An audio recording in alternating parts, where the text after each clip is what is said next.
สบายดีวิดีโอนี้แม่นต่อจากตอนที่แล้ว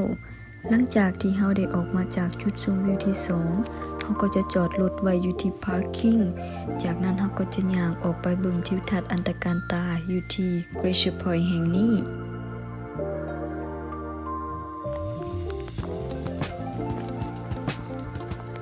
ฝนตกแล้ว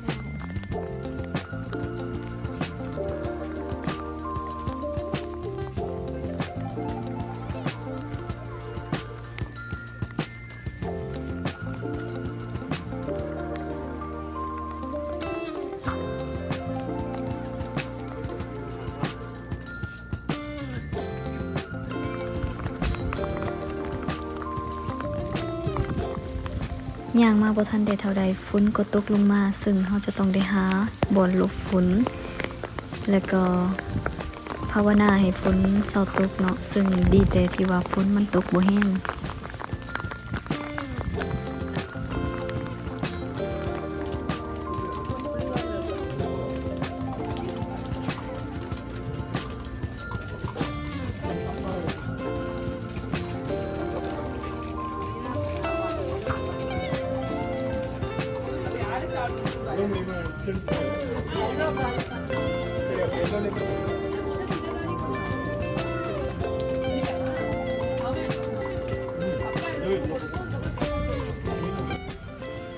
โชคดีที่ว่าฝนตกบ่ดนเนาะซึ่งเป็นโอกาสดีเฮ็ดให้เราได้ออกมาชมวิว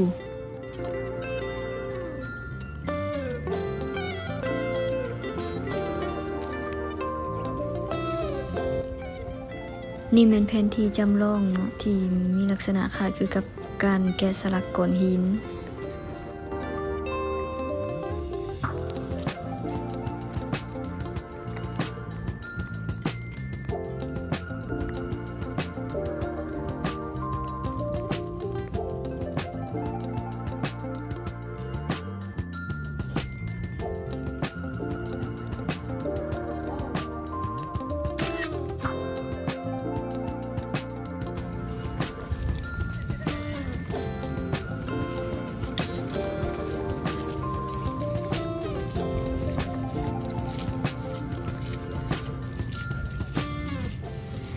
จากนั้นเราจะย่างไปที่ตูบเนาะเพิ่นเอิ้นว่า Geology Hut ซึ่งเป็นจุดที่ว่าเราสามารถชมวิวได้อย่างสวยงามเช่นเดียวกัน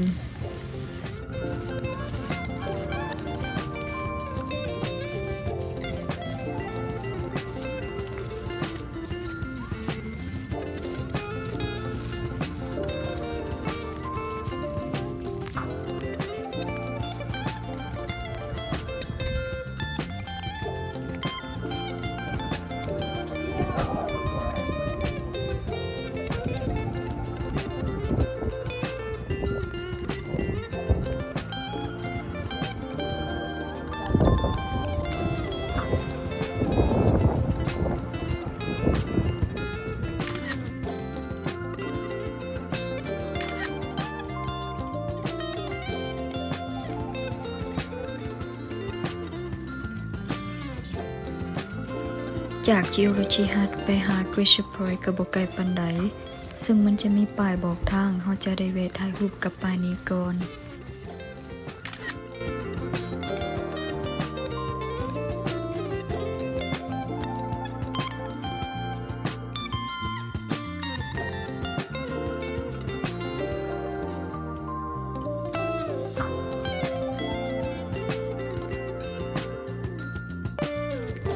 เบิ่งคือว่าธรรมศาสตร์แห่งนี้จะมีกระหอกหลายเป็นพิเศษเพราะในระหว่างทางที่เฮาย่างมาเฮาก็จะพบกระหอกที่ออกมาเล่นดินและหากินเย่ในที่สุดก็มาฮอด Glacier Point แล้วซึ่งเป็นจุดที่เฮาสามารถชมวิวของภูเขาที่สลับซับซ้อนได้อย่างสวยงามโดยเฉพาะแม่น Half Dome และน้ำตกต่างๆ